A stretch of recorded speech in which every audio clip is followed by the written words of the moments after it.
Hello everyone and welcome to my channel The Hidden Accent. The Gift of the Magi.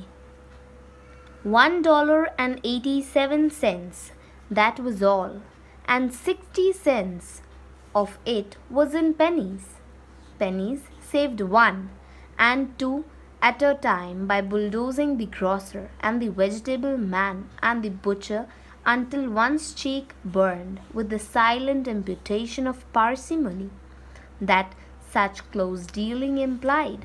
3 times Stella counted it $1.87, and the next day would be Christmas. There was clearly nothing to do but flop down on the shabby little couch and howl.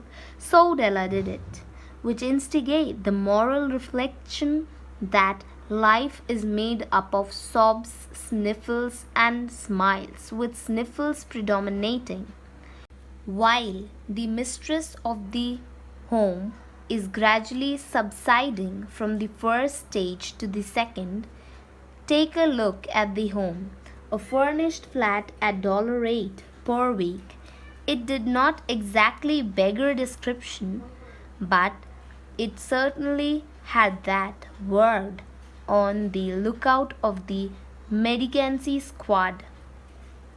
In the vestibule below was a letter box into which no letter would go, and an electric button from which no mortal finger could coax a ring. Also appertaining thereunto was a card bearing the name Mr. James Dillingham Young. The Dillingham had been flung to the breeze during a former period of prosperity when its possessors was being paid $30 per week. Now the income was shrunk to $20. The letters of Dillingham looked blurred, as though they were thinking seriously of contracting to the modest and unassuming D. But whenever Mr. James Dillingham Young came home and reached his flat above, he was called Jim, and greatly hugged by Mrs. James Dillingham Young, already introduced to you as Della, which is all very good. Della finished her cry and attended to her cheeks with a powder rag. She stood by the window and looked out dully at a grey cat walking a grey fence in a grey backyard. Tomorrow would be Christmas Day, and she had only $1.87 with which to buy Jim a present. She had been saving every penny she could for months, with this result. $20 a week does not go far. Expenses had been greater than she had calculated. They always are. Only $1.87 to buy a present for Jim. Her Jim. Many a happy hours she spent planning for something nice for him, something fine and rare and sterling, something just a little bit near to being worthy of the honor of being owned by Jim. There was a pier glass between the windows of the room. Perhaps you have seen a pier glass in an $8 flat. A very thin and very agile person may, by observing his reflection in a rapid sequence of longitudinal strips, obtain a fairly accurate conception of his looks. Della, being slender, had mastered the art. Suddenly she whirled from the window and stood before the glass. Her eyes were shining brilliantly, but her face had lost its color within 20 seconds. Rapidly she pulled down her hair and let it fall to its full length. Now there were two possessions of the James Dillingham Youngs in which they both took a mighty pride. One was Jim's gold watch that had been his father's and his grandfather's. The other was Della's hair. Had the Queen of Sheba lived in the flat across the air shaft, Della would have let her hair hang out of the window some day to dry, just to depreciate her Majesty's jewels and gifts. Had King Solomon been the janitor, with all his treasures piled up in the basement, Jim would have pulled out his watch every time he passed just to see him pluck at his beard from envy. So now Della's beautiful hair fell about her, rippling and shining like a cascade of brown water. It reached below her knee and made itself almost a garment for her. And then she did it up again nervously and quickly. Once she fluttered for a minute and stood still while a tear or two splashed on the worn red carpet. On went her old brown jacket. On went her old brown hat, with a whirl of skirts and with a brilliant sparkle still in her eyes. She fluttered out the door and down the stairs to the street. Where she stopped, the sign read, Sophorni hair goods of all kinds. One flight up, Della ran and collected herself, painting, Madam, large, too wide, chilly, hardly looked the sophorone. Will you buy my hair? Asked Della. I buy hair, said Madam. Take your hat off and let's have a sight at the look of it. Down rippled the brown casket, $20, said Madam, lifting the mass with a practised hand. Give it to me quick, said Della. Oh, the next 2 hours tripped by on rosy wings. Forget the hashed metaphor. She was ransacking the store for Jim's present. She found it at last. It surely had been made for Jim and no one else. There was no other like it in any of the store, and she had turned all of them inside out. It was a platinum fob chain, simple and chaste in design, properly proclaiming its value of substance alone and not by meretricious ornamentations, as all good things should do. It was even worthy of the watch. As soon as she saw it, she knew that it must be Jim's. It was like him. Quietness and value, the description applied to both. $21 they took from her for it, and she hurried home with 87 cents. With the chain of his watch, Jim might be properly anxious about the time in any company, grand as watch was. He sometimes looked at it on the sly on account of the old leather strap that he used to place off a chain. When Della reached home, her intoxication gave away a little to prudence and reason. She got out her curling irons and lighted the gas and went to work repairing the ravages made up by generosity added to love, which is always a tremendous task. Dear friends, a mammoth task.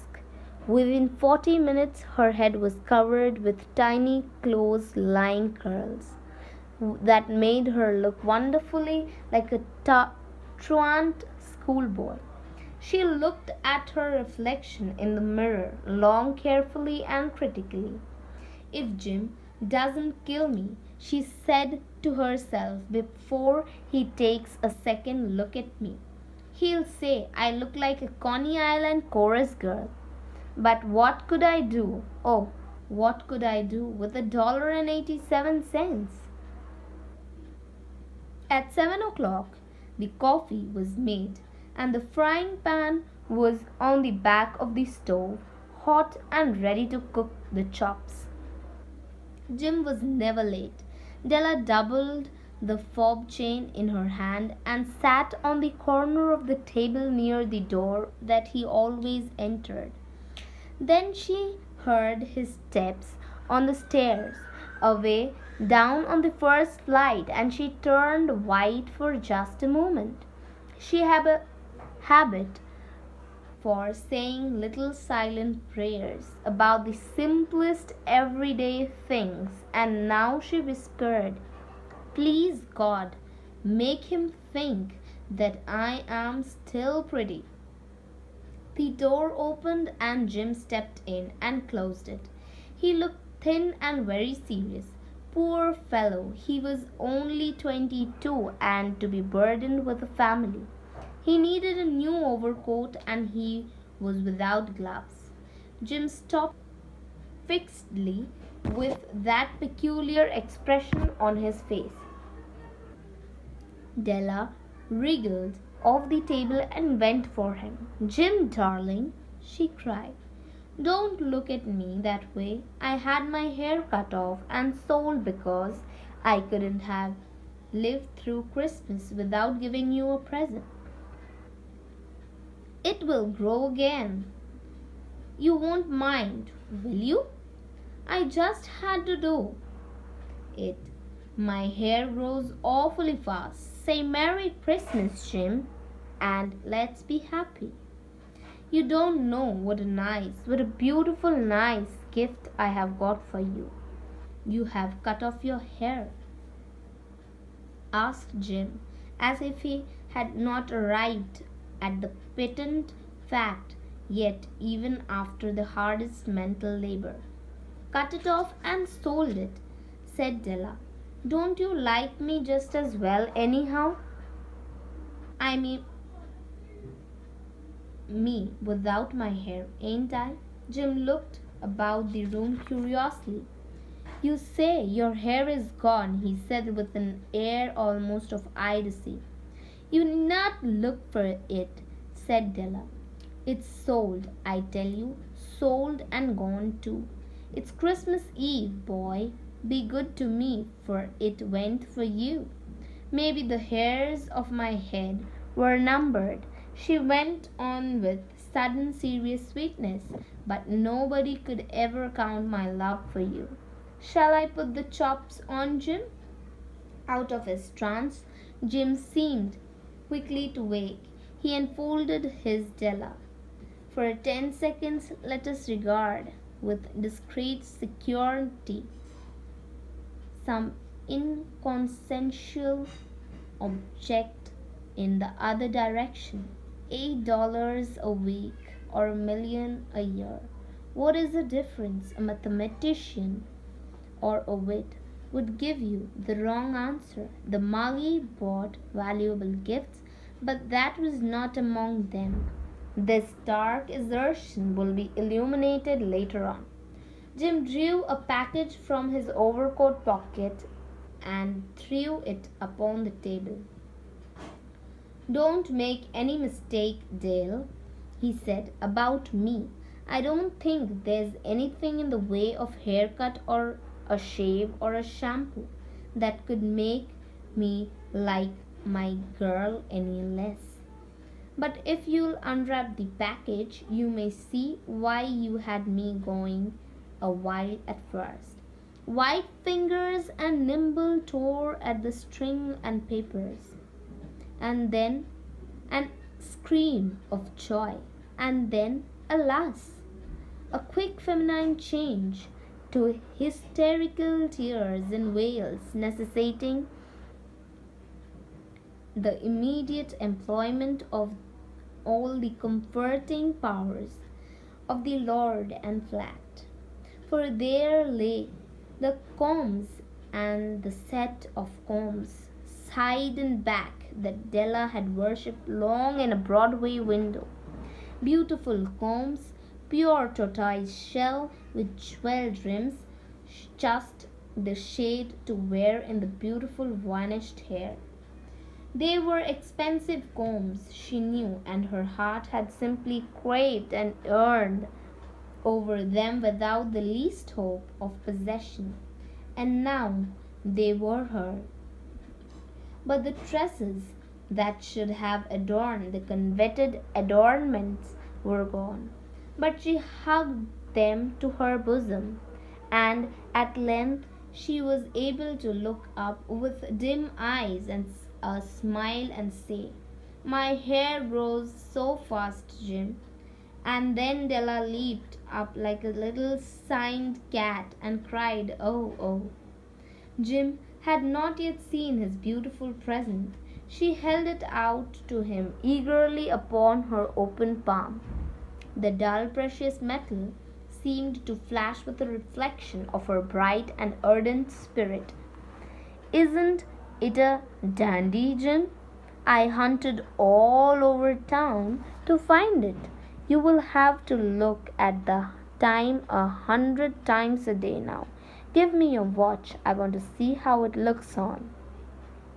Instead of obeying, Jim tumbled down on the couch and put his hand under the back of his head and smiled. "Dell," said he, "let's put our Christmas presents away and keep 'em a while. They are too nice to use just as present. I sold the watch to get the money to buy your combs, and now suppose you put the chops on." The Magi, as you know, were wise men, wonderfully wise men who brought gifts to the babe in the manger. They invented the art of giving Christmas presents. Being wise, their gifts were no doubt wise ones, possibly bearing the privilege of exchange in case of duplication. And here I have lamely related to you the uneventful chronicles of two foolish children in a flat who most unwisely sacrificed for each other the greatest treasure of their house. But in a last word to the wise of these days, let it be said that all who give gifts, these two were the wisest. Of all who give and receive gifts, such as they are wisest. Everywhere they are wisest. They are the Magi. Thank you. Hope you guys enjoyed the video, and do not forget to subscribe, share and like to my channel. Thank you.